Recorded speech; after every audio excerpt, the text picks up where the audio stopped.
Hey everybody, it's Eric Pappenfuss. It's Friday, so it must be time for another buy day, and guess who's back?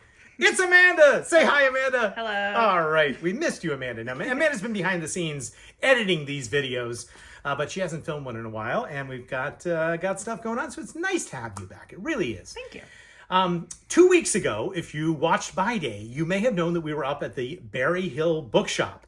And we went book shopping, and we got a very special book. We got the first ever book published by Ralph Waldo Emerson in brilliant condition. Since we got back to Harrisburg, I had a chance to look at this book a little more closely. Okay. And I wanted to show you a really interesting thing, which I don't think Doug at Berry Hill knew about, and I certainly didn't know about until I'd had a chance to research it, which is that our copy has a handwritten notation in it. Come closer, Amanda, you're going to like this. All right. On page 32. In which a hand has written the word spiritual with a little caret there saying it should say particular spiritual facts. Now, this is significant because it was in the hand of Emerson's editorial assistant. And Emerson's editorial assistant is probably somebody you've never heard of. His name was Charles Wheeler. Okay, he was a young man and he died early. But what's interesting about Charles Wheeler is that he took the lessons of nature to heart, Amanda, and he built a little shanty for himself to read books in by a pond or lake in Massachusetts, which was called Flint's Pond. And you know, it was only a couple miles from another pond called Waldo. And he invited over to his shanty one of his buddies by the name of Thoreau. Yes. And Thoreau spent 6 weeks with Wheeler in his shanty, and it inspired him to build his own cabin and to write Walden.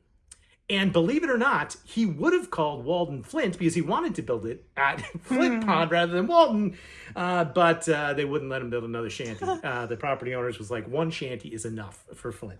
So Thoreau went to Walden. But isn't that cool? That is. So it's just a little note. The other thing which the note shows is that maybe the bibliography of American literature is wrong about which was the first and second state of this book. We thought this was the second state. It may be the first state because it doesn't make a whole lot of sense that they wouldn't have corrected the missing word in the second state at the same time they corrected the page number. So maybe the page number was something completely separate from this.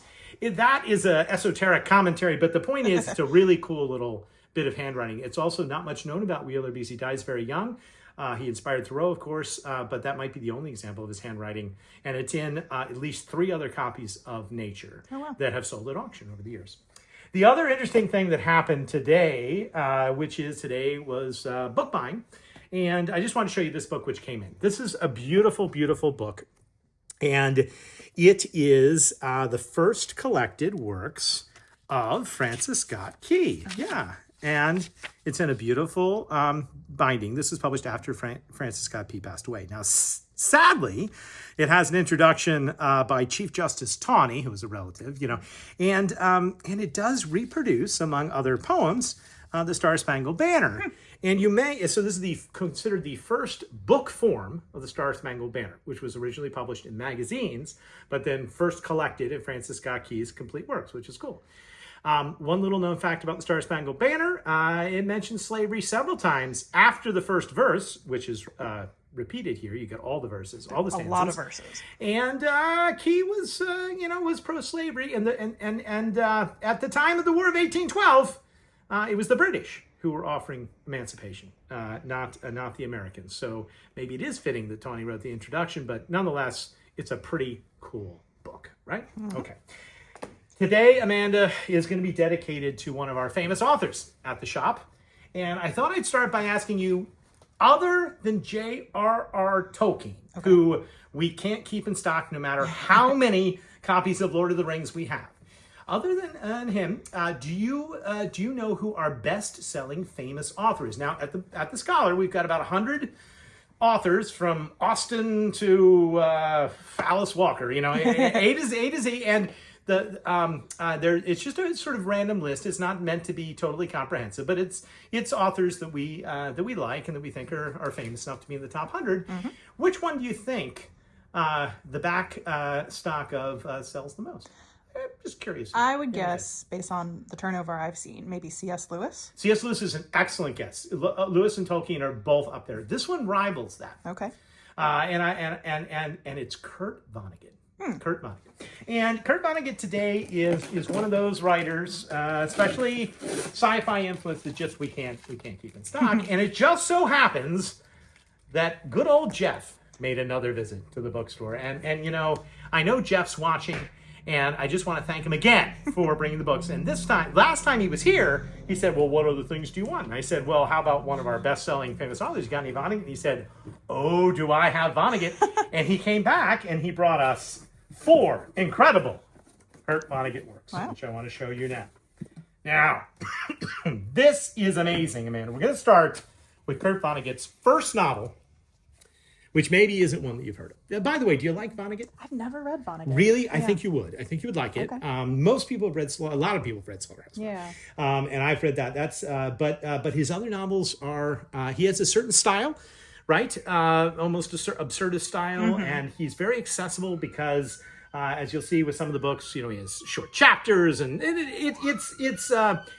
it's still very popular today. It's appropriate that a fire engine, by the way, is, we'll get to Slaughterhouse 5 in a minute, is going back. Now, Player Piano was his first book. And what I think is really interesting about Player Piano, we're going to open it up and I'll show you the title page, is that it was published by Scribner's. And you remember we were talking about how to identify Scribner's. We talked about Scribner's was the publisher of Hemingway and Fitzgerald, and this is a little later. This is post-World War II. This is 52.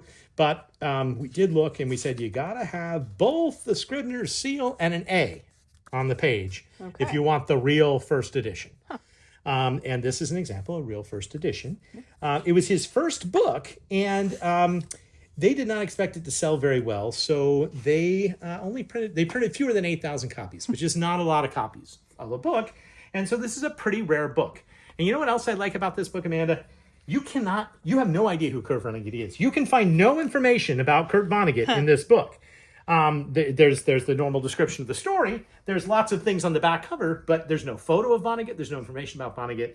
They basically wrote him off. Also, it's interesting sort of 50s cover art, sort of sci-fi inspired.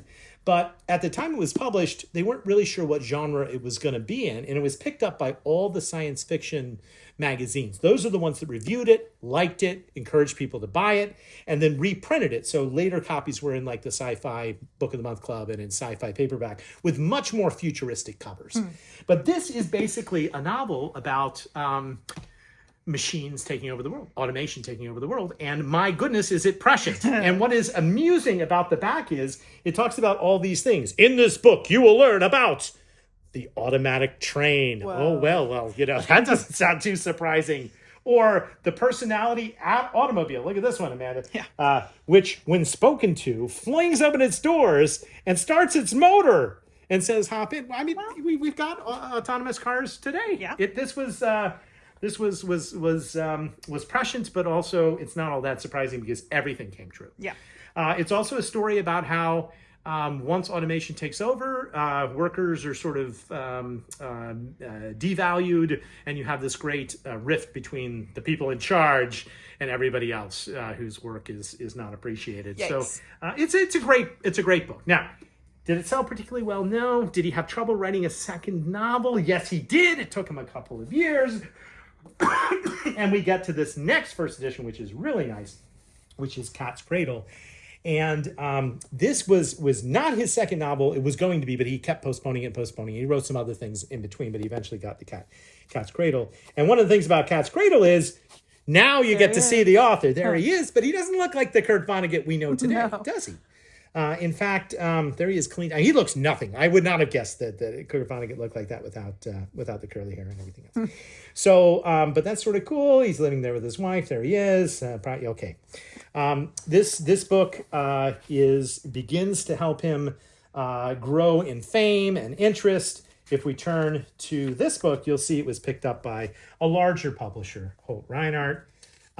It is a first edition. It says first edition on it. And Cat's Cradle was inspired, among other things, if you see the year it was published, I can't really see there, but you can see there, 63, inspired by the Cuban Missile Crisis. And it basically it's sort of a post-apocalyptic novel of what might happen. And there's also a great deal of commentary about religion in the book. We won't go on and on, but it is a wonderful book, a very interesting book.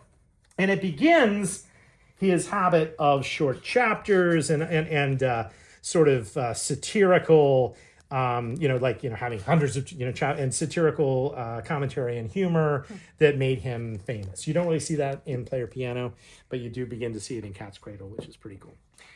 Still not particularly famous, but then we get Vietnam and we get Slaughterhouse-Five. This is the highlight of it all, as far as I'm concerned. Yes, Jeff brought us a beautiful first edition of Slaughterhouse-Five. Isn't it gorgeous? So you can see his other books. He's built it all up. We could go on and on about that title page, but we won't. We're in 1969 is where we are. First printing. That's how you know it's a... And now we're telling an autobiographical tale about the firebombing of Dresden. And guess who lived through the firebombing of Dresden as a prisoner of war in World War II? It was Kurt Vonnegut, because he sort of famously flunked out of Cornell, joined up to fight in World War II, was captured at the Battle of the Bulge, and ends up in a slaughterhouse as a prisoner of war, where he is not killed by the Allied bombing, but he does witness its devastation. And so now we have, in the midst of Vietnam, his ability to tell his story now finally, really for the first time, truly, and this was a sensation. Talk about publishing sensation. Edition after edition, printing after printing, it becomes the sort of, anthem of that generation, and is still today one of the best-selling novels there is. And so it's very hard to find a true first printing, and this first printing is what launched him to the stratosphere of new fame. Okay. Right. And then eventually he never lived up to it. He basically was never able to recapture what he had with Slaughterhouse-Five.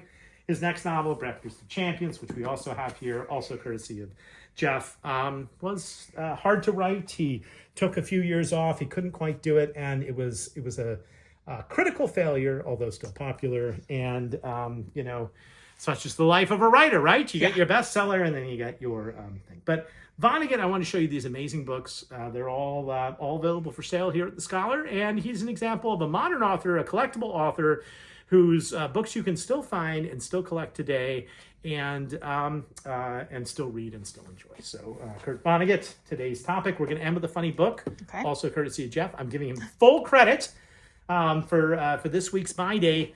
It is a book that's just sort of funny to Jeff and me. I don't know if anyone else is going to find it funny, but we found it funny. It is Bunk by William Woodard. And did you ever, do you use the word bunk? I used the word bunk the other day, and my staff had never heard of it. But you've probably heard of debunked, right? I mean, obviously myths and things are debunked. This seems somewhat appropriate for Vonnegut somehow as a term. Well, this is what brought the term to fame, and then I just wanted to show you here. Would you like to see the first ever use of the word debunked? Please. In print? It's right here. Early. The first ever is on page 3 of Bunk.